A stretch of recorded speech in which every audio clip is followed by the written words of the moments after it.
Hola, ¿qué tal? Gabriel Espinosa de Consultores en Desarrollo Organizacional. Esta vez para tratar un tema que me han solicitado bastante y que me han pedido que de alguna manera pues lo toquemos en alguna reflexión.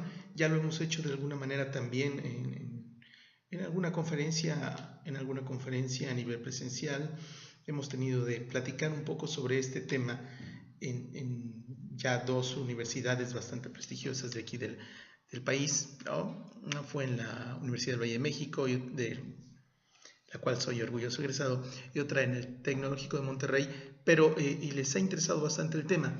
Y entonces vamos a retomarlo aquí. Los quiero dejar en un video para que si ustedes posteriormente quieren indagar más o necesitan más ayuda, pues se acerquen con todo gusto a su servidor a través de ya saben, de la página de Facebook, @CDO Coaching, ¿no? O al correo que después les voy a dejar aquí en la descripción del video, ¿no?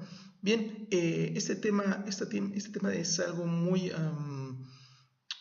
actual, y no porque esté de moda, sino más bien porque la sociedad lo está demandando así, y porque la sociedad lo está demandando así, porque las empresas lo están demandando así, porque el factor humano está evolucionando, ¿no? Ya no podemos seguir llamándole recursos humanos, porque el recurso humano es el trabajo de los humanos, ese es el recurso, ¿no? Lo que hoy en día se gestiona, lo que siempre se ha venido gestionando, no lo que hoy en día, sino que siempre se ha venido gestionando en las empresas, son personas. Y en función a eso, me gusta a mí llamarle el área de factor humano, porque al final del día lo que nosotros como personas que nos dedicamos precisamente a gestionar, a liderar equipos de gente, o ya sea desde el área precisamente de factor humano o desde alguna otra área en las empresas. Bueno, pues hacemos eso, lo que hacemos es gestionar personas a todo nivel, a nivel emocional y a nivel de productividad también, pero la productividad afecta directamente. Más bien se ve afectada directamente por la cuestión emocional y la cuestión situacional de una persona. Entonces no podemos soslayar esa parte del ser humano y enfocarnos solo en el recurso humano, que es el trabajo, ¿no? También tenemos que atender esa parte, y ahora más que nunca. Y ahora más que nunca, porque el talento escasea.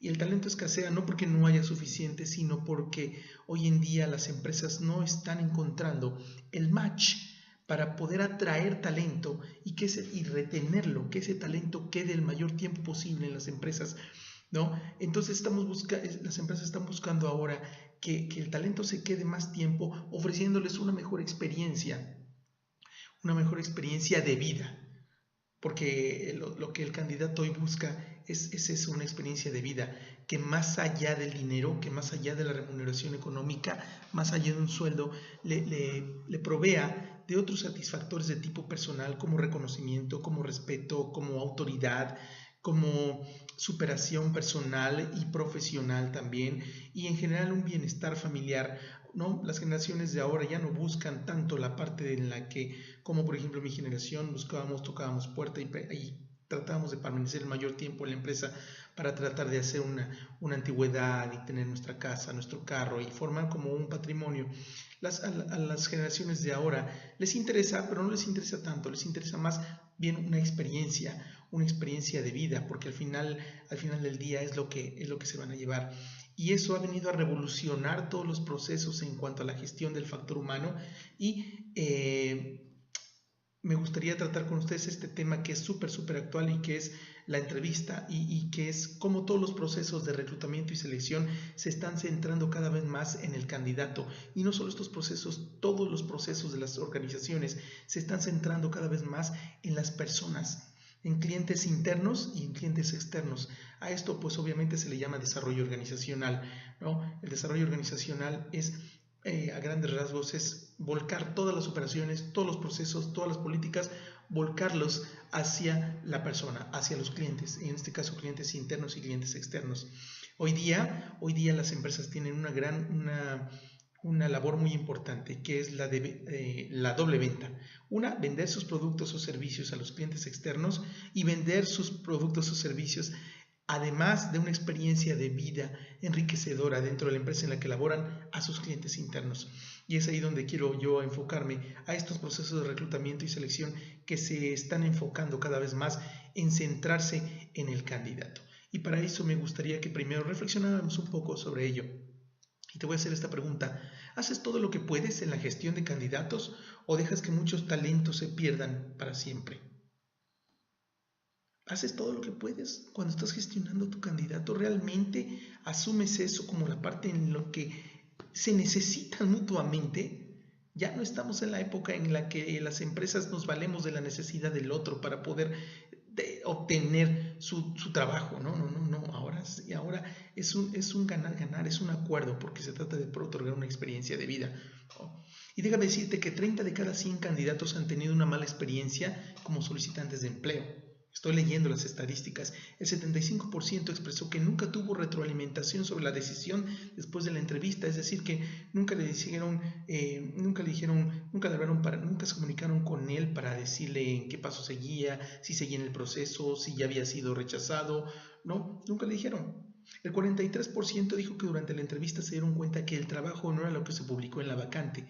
¿Por qué? Porque no había congruencia entre lo que estaba publicado, ¿no? y lo que nosotros a la hora de exponerle o de alguna manera venderle la vacante le decimos en la entrevista, ¿no?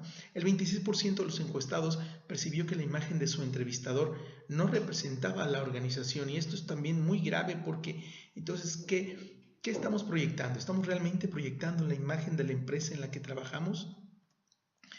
Es para nosotros también como reclutadores, como entrevistadores, la experiencia que estamos teniendo en la empresa donde trabajamos o donde laboramos es enriquecedora, es tan enriquecedora que la podemos proyectar. Hay que hacernos esas preguntas, para poder nosotros entonces asumir una actitud, ¿no? La actitud de reclutador. ¿Cuál debe ser? Primero, la actitud de reclutador, ¿cuál debe ser? Bueno, debemos tener seguridad que solo nos lo da, el conocimiento de lo que estamos hablando. Que nos sintamos bien en la empresa en donde estamos trabajando es muy importante para poder tener una actitud de seguridad hacia el candidato y poder entonces transmitirle eso, ¿no? Al sentirnos bien en donde estemos, también nuestra actitud siempre debe ser de optimismo, ir echada para adelante. Debemos mostrarle al candidato nuestra mejor cara. Es nuestro invitado de honor a una entrevista de trabajo. Queremos realmente, si es un talento importante, queremos realmente tenerlo, queremos realmente que trabaje con nosotros, porque nos necesitamos mutuamente y queremos ofrecerle y presentarle lo mejor de nosotros y que esa experiencia continúe. Nuestra actitud también debe ser tolerante para poder aceptar todos los puntos de vista, todas las opiniones que un candidato nos puede decir, ¿no? La manera en cómo se desempeñe y cómo se exprese. Y debemos ser empáticos, definitivamente. Debemos ponernos en sus zapatos y debemos ponernos de su lado en función de que pues hay una necesidad. También la empresa tiene la necesidad de su talento y él tiene la necesidad de un empleo enriquecedor, y debemos comprender eso. Debemos ser muy empáticos con eso, de que también está buscando no solo la remuneración económica, sino un crecimiento profesional y personal, ¿no? Dentro de las actitudes del reclutador también debemos tener habilidad de comunicación. Es un hecho que debemos nosotros como entrevistadores dominar el proceso de comunicación. Debemos tener habilidad para las relaciones humanas, debemos tener habilidad incluso para el manejo de la voz y para la negociación, porque al final del día lo que queremos es que nos compre a nuestra empresa, que el candidato nos compre la vacante. Entonces debemos también tener esa habilidad para poder negociar con él un acuerdo ganar-ganar, ¿no? El manejo de la voz es muy importante.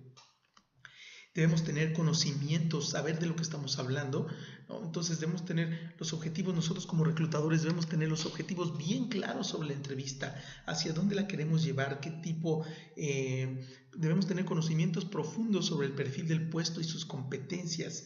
Esto es que debemos tener entonces ya diseñado un perfil indescriptivo de puestos perfectamente diseñado, y que nosotros debemos conocer al pie de la letra cuál es el objetivo del puesto, cuáles son sus funciones generales y si esas funciones realmente son congruentes con el objetivo.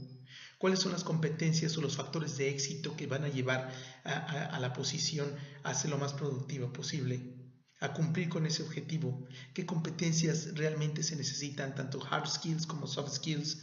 En alguna otra ocasión podríamos hablar de ellas, ¿no? Y conocimientos también amplios acerca de la empresa, de su filosofía organizacional y también no solo de eso, sino del sector en el que se desenvuelve. Debemos conocer nosotros como reclutadores todo este contexto para poder transmitir, para poder identificar perfectamente bien, por un lado, la necesidad de la empresa y desarrollar un perfil adecuado, y por otro lado, identificar perfectamente qué tipo de competencias estamos buscando en un candidato para que nuestra entrevista, para entonces así diseñar una entrevista adecuada y que nuestra entrevista sea lo más asertiva posible. La entrevista centrada en el candidato, yo desarrollé un modelito, ¿no? Un modelito muy sencillo que está enfocado en 3 etapas principales. ¿Qué es el approaching? El acercamiento. Ahorita lo vamos a ver. El approaching, el primero se los menciono. El contacto personal, la realización de la entrevista, la presentación y primera impresión, el desarrollo de la entrevista y la conclusión, y el tracing, que es el seguimiento, ¿no? Hablando del approaching, bueno, ¿qué necesitamos nosotros para poder acercarnos a un candidato? Primero, conocimiento a fondo del perfil del puesto establecido por la empresa y que nosotros debemos conocer al 100%. Análisis a conciencia del currículum o las solicitudes de los currículums o las solicitudes de los candidatos. Análisis a conciencia, un verdadero preanálisis. Si trae datos de referencias, checar sus referencias. Si trae redes sociales, checar sus redes sociales. Saber si su manera de pensar, si su manera de proceder, conocerlo lo más posible para tratar de establecer un vínculo precisamente entre la empresa, entre la filosofía organizacional y la filosofía del candidato o del individuo, ¿no? Para ver si hay match. Y establecer un contacto previo con el candidato, una llamada previa, un correo previo en el que se le hagan algunas preguntas de tipo general, que podríamos ver más a detalle en el momento que ustedes quisieran, ¿no? Debemos personalizar la entrevista, ¿no? Debemos personalizar la entrevista. Y en función a eso, les podría yo mencionar algunos tipos de entrevista, ¿no? En función de la estructura y formato, bueno, hay una entrevista estructurada, que es ideal en la selección masiva. Estas entrevistas son preguntas ya muy hechas, de las que esperamos cierto tipo de respuestas y listo, que son ideales para la selección masiva. ¿Por qué? Porque hay muchos candidatos, ¿no? El reclutamiento es masivo y desfilan por nuestro escritorio o por nuestra oficina muchas personas que lleguen buscando una entrevista, entonces debemos ser ágiles. Una entrevista libre, que es ideal para destacar habilidades de comunicación, que se compone, pues más bien ahí nosotros como reclutadores debemos dominar el proceso de comunicación al 100% para poder dirigir una entrevista y canalizarla adecuadamente, hacer preguntas inteligentes que le permitan al candidato explayarse.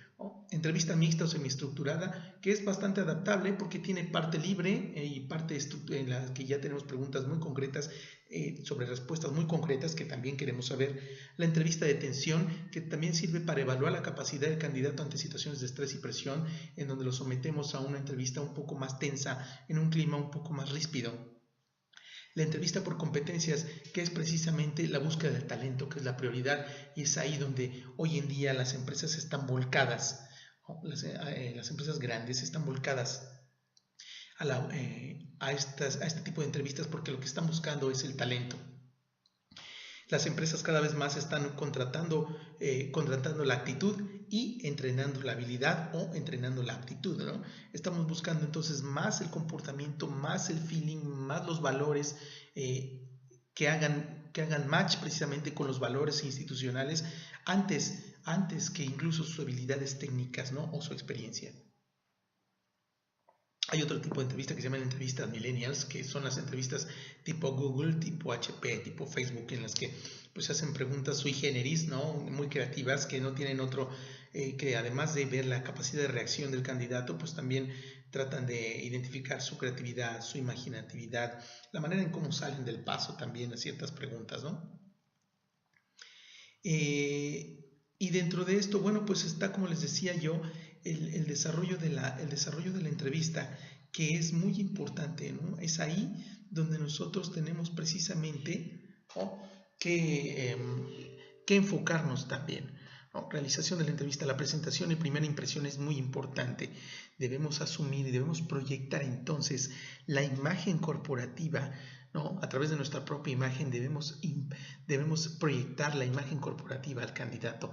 Debemos, como siempre lo digo yo, ser representantes totales de la institución.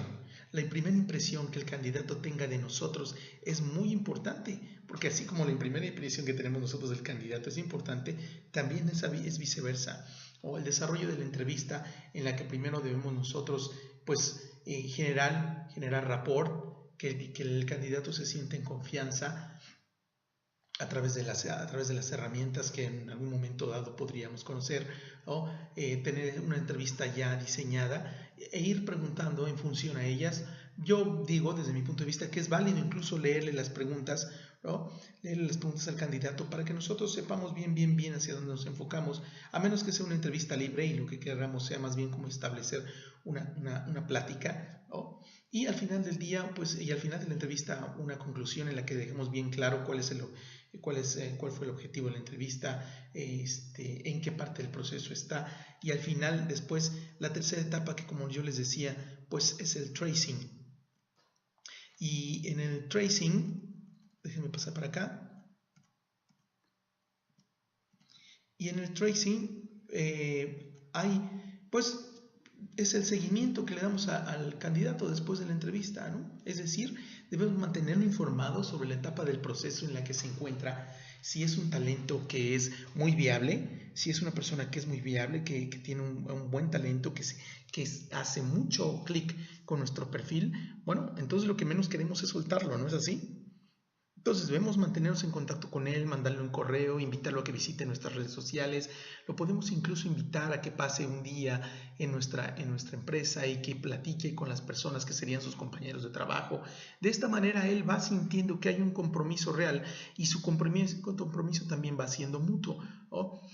Avísale sobre la decisión final, sea aceptado o no. Avísale, es muy importante, porque recuerda que no solo son candidatos, también son clientes potenciales, y un cliente mal atendido. ¿Qué pasa con los clientes mal atendidos? No regresan a comprarte nunca más.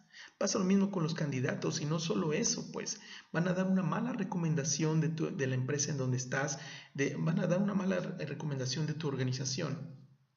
¿Por qué? Porque no fue atendido. Envía la información sobre la empresa. Si continúa en el proceso, envía la información sobre la empresa. Y aunque no continúe en ella, infórmale, dile, mira, bueno, pero estamos abiertos, tu perfil sigue con nosotros, tu currículum sigue con nosotros, estamos seguros que en el futuro se abrirá alguna vacante que se apegará a tu perfil, y entonces te llamaremos. Mientras, mantente conectado con la empresa. Mira, aquí están sus redes sociales, este es el Twitter, este es el Facebook, este es el LinkedIn. No te despegues de nosotros, porque es muy importante para ti, para nosotros, que continúes en contacto, ¿no? Es muy importante ese seguimiento.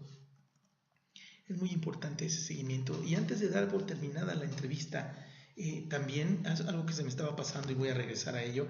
Antes de dar por terminada la entrevista, asegúrate de haberle contestado a tu candidato las siguientes preguntas que te voy a hacer. Los valores y objetivos de la empresa. Haz de cuenta que yo como candidato le pregunto a mi entrevistador: ¿los valores y objetivos de la empresa se adaptan a los míos? Yo como candidato me preguntaré también: ¿me adaptaré a la cultura de la organización? ¿Quiénes son los clientes con los que trabajaré? ¿Con quién voy a trabajar? ¿Cuál es el estilo de liderazgo de la empresa en general? Porque la gente, si yo he tenido como candidato referencias de la empresa, de la organización, ¿por qué la gente dice eso sobre trabajar en esta empresa? ¿Cuál fue el gran desafío de la última persona que ocupó el puesto que yo ocuparé? Asegúrate tú como reclutador de contestarle al candidato estas preguntas antes de terminar la entrevista, ¿no? Si el candidato no te las hace expresamente, obviamente porque hay algún temor en cuanto a sentirse como juzgado o como entrometido, ¿no? Pero tú debes asegurarte como reclutador de que de manera intrínseca le contestes estas preguntas, que se vaya satisfecho, porque créeme que son interrogantes y creo que si alguna vez tú has estado del otro lado como candidato también te has hecho, ¿no? Cuando te ha tocado buscar empleo, también te has hecho. Y son muy importantes, ¿no? Son muy importantes para ese match, para ese clic que estamos buscando. Y ya para terminar, pues te quiero dejar una reflexión porque creo que es la esencia. Te quiero dejar una conclusión que más bien es una pregunta, porque creo que es la esencia de toda esta plática y creo que a partir de esta pregunta nosotros podemos reinventarnos como reclutadores y rediseñar todo nuestro proceso. Para concluir, un candidato le pregunta a su entrevistador: ¿por qué, según tu punto de vista, esta organización es un buen lugar para trabajar? ¿Qué pasaría si tu candidato o si el candidato o tu entrevistado te hiciera esta pregunta? ¿Por qué, según tu punto de vista, esta organización es un buen lugar para trabajar? ¿Qué le contestarías? ¿Qué le contestarías? Te dejo con esta reflexión. Recuerda que yo soy Gabriel Espinosa. Si necesitas más información sobre cómo implementar todo un modelo, ¿no?, de reclutamiento y selección centrado en el candidato, sobre cómo implementar un buen modelo de entrevista por competencias, si necesitas información o quieres tener una buena entrevista diseñada, acércate a tu servidor. Recuerda que en Consultores en Desarrollo Organizacional también contamos con el Centro de Reclutamiento Inteligente, a través del cual nosotros aplicamos toda esta metodología, ¿no? Tenemos varias aplicaciones y varias herramientas diseñadas para poder ayudarte a reclutar y a seleccionar al mejor candidato, ¿no? A través de nuestra herramienta nosotros perfilamos perfectamente bien a nuestros candidatos con la filosofía organizacional y con las competencias que tú podrías estar buscando en un momento dado. Además de que todos nuestros candidatos o todos los candidatos que presentamos a través del Centro de Reclutamiento Inteligente son preevaluados con nuestra herramienta de grafología empresarial, que es precisamente un examen o un informe grafológico detallado que en 25 minutos te da el estilo de aprendizaje del candidato, si es o no líder, su ADN de líder, sus preocupaciones obsesivas o qué lo podría llevar a niveles de ansiedad, incluso niveles de su tendencia a la accidentabilidad o al absentismo, si tiene su nivel de inteligencia y en fin, muchos otros factores dentro de los cuales también podemos encontrar su deshonestidad, ¿no?, su agresividad, cómo maneja los conflictos. Todos nuestros candidatos van preevaluados bajo este examen o bajo esta prueba, este análisis grafológico. Así que si requieres más información, ya sabes, Gabriel Espinosa, búscanos en la página de Facebook, @CDO Coaching. De todas formas, ahí van los datos al final en los créditos de este video. cdo.entrenadores@gmail.com. Ahí también puedes mandarnos un correo solicitando más información. Y bueno, pues ahí estamos, nos vemos la próxima. Espero que el video te haya gustado. Dale like, compártelo, difúndelo. Es muy importante que esta información llegue a todos los que nos dedicamos al factor humano, ¿no? No porque sea yo quien la dé, sino porque es algo que todas las empresas estamos necesitando y vamos a seguir necesitando mucho más, muchísimo más hacia el futuro. Muchas gracias por tu atención. Nos vemos la próxima. Gracias. Bye.